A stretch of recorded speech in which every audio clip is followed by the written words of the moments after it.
Welcome back to The Explainer, everyone. Today, we're diving into something absolutely fascinating. We are talking about literally the biggest music group on the planet, BTS. But specifically, we're going to look at this incredible, almost dizzying contrast between their lives as these untouchable global icons and their super grounded everyday reality. I mean, think about it. When you reach this level of fame, how do you balance making actual world history with just being a normal guy hanging out with your brothers? Well, buckle up, because today we are mapping out that exact duality for you. Okay, let's just dive right into this. Just look at this contrast. On one side, you've got them shaking hands with the actual president of Mexico, like an event of major national historic importance, right? And on the other side, they are literally bickering in a stadium parking lot like siblings who can't decide who gets to ride shotgun. It perfectly sums up these two wildly different worlds they live in at the exact same time. It's this pendulum swing from massive historic milestones to these deeply relatable, goofy human moments that we are unpacking today. So let's kick things off with part one, global legends, and how they're making history on the world stage. Now, before we get into any of the backstage antics, we really need to wrap our heads around the sheer astronomical scale of their footprint right now. I want you to just let this number sink in for a second. 50,000. And no, that is not a stadium concert number. That's the crowd of fans that gathered outside the National Palace in Mexico. The gravity of their influence is literally so vast that just showing up for a diplomatic meeting draws a crowd the size of an entire small city. It's wild. And when you break down what a single day actually looks like at this crazy tier of superstardom, the itinerary is just staggering. In the morning, they're meeting the president of Mexico at the National Palace. Then, by the afternoon, they pivot right into filming an official FIFA confirmation video, all while that crowd of 50,000 people is gathering outside into the evening. It's a brilliant snapshot of the sheer magnitude of their schedule. They aren't just making pop music anymore. They are casually navigating global diplomacy and international sporting events, literally in a single afternoon. And hey, speaking of that FIFA video, here is the massive news that actually came out of it. BTS is officially co-headlining the FIFA final halftime show on July 19th. I mean, this is the absolute pinnacle of global broadcast events. The entire world tunes in for this, and they are stepping right onto center stage. But, behind that massive flashing headline is a deeply personal victory. Jungkook had actually mentioned before that he really, quote, wanted to do FIFA with all the members. Because remember, he was on that World Cup stage 4 years ago, but doing it solo just isn't the same. So what you really need to take away here is that this upcoming July 19th performance, it isn't just another massive gig. It is the absolute fulfillment of a deeply held dream for him to return to that colossal stage with his brothers right there by his side. Which brings us to part two, superstar swagger. We're talking tequila toasts and red Ducatis. Because beyond all the heavy diplomatic meetings and global broadcasts, these guys are also navigating their solo schedules with this effortless, undeniable coolness.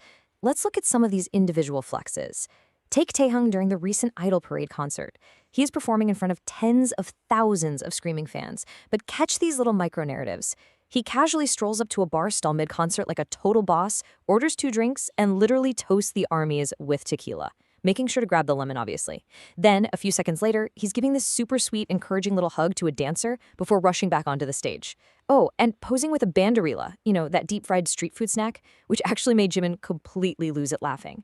And right in the middle of all this awesome chaos, Jungkook takes a second to kindly stop and acknowledge the workers filming from the stall. It's this crazy mix of high-pressure stadium energy and casual neighborhood bar charm that makes them so incredibly captivating. Meanwhile, off the stage, that swagger absolutely continues. And let me tell you, fans are incredibly quick to catch on to the tiniest details. Recently, staff at Ducati Seoul posted on their Instagram that they were filming an unboxing for a, quote, super busy customer. Well, that one little tease completely sent the internet into overdrive. And this just brilliantly illustrates how fans can connect the dots, because that super busy customer turned out to be none other than Jungkook. He posted a shot of his new motorbike, marking a massive upgrade from his old black bike to this absolutely stunning brand new red Ducati. And of course, fans immediately spotted the custom star license plate, completely cementing his fan-given nickname, Baby Star Candy Supreme. You combine this with Calvin Klein casually dropping a fresh photo into their CKJK Pinterest collection right around the same time. Yeah. It is official. The biker cook era has fully accelerated. And just to prove the sheer economic and social power of these guys, 6.2 million. That is the follower count of the official Ducati Instagram account, which eagerly reposted Jungkook's story. Think about that. A single personal purchase by one member instantly transforms into a massive global marketing moment that just explodes online.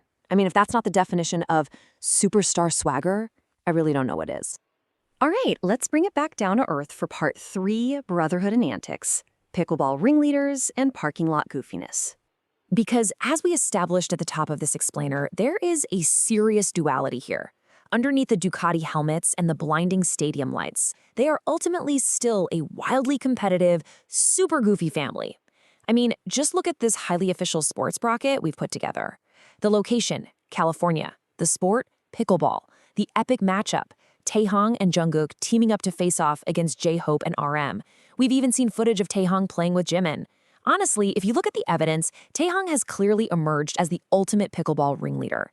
He's apparently the driving force, forcing the members to hit the court in literally every single city they visit. It is just hilariously wholesome. And that down-to-earth energy, it spills over into literally everything they do off camera.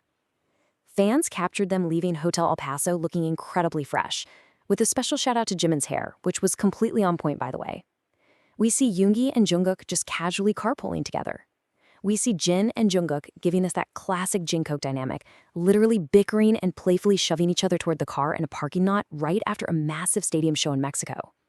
And through it all, there's Jimin, sweetly waving and blowing kisses to the fans waiting outside. These are the micro moments that really show why their audience is so deeply connected to them. They aren't these untouchable deities. At the end of the day, they're just goofy brothers playfully fighting over the front seats. So, what does this all mean? What should you actually take away from this? Well, their astronomical success isn't just about the music or the shattered records. It's about mastering this exact duality. They can stand shoulder to shoulder with world leaders, command a crowd of 50,000 people in a single afternoon, and co-headline the FIFA final. Yet, they're the exact same guys who will toast fans with tequila mid-show, buy flashy red motorcycles, and force each other into fiercely competitive pickleball matches in California. It really begs the question, as they continue to seamlessly blend the historic with the hilarious from the world stage straight to the parking lot, what era will BTS enter next? Think about that for a second. So, what does this all mean? What should you actually take away from this? Well, their astronomical success isn't just about the music or the shattered records. It's about mastering this exact duality. They can stand shoulder to shoulder with world leaders, command a crowd of 50,000 people in a single afternoon, and co-headline the FIFA final. Yet, they're the exact same guys who will toast fans with tequila mid-show, buy flashy red motorcycles, and force each other into fiercely competitive pickleball matches in California. It really begs the question, as they continue to seamlessly blend the historic with the hilarious from the world stage straight to the parking lot, what era will BTS enter next? Think about that for a second.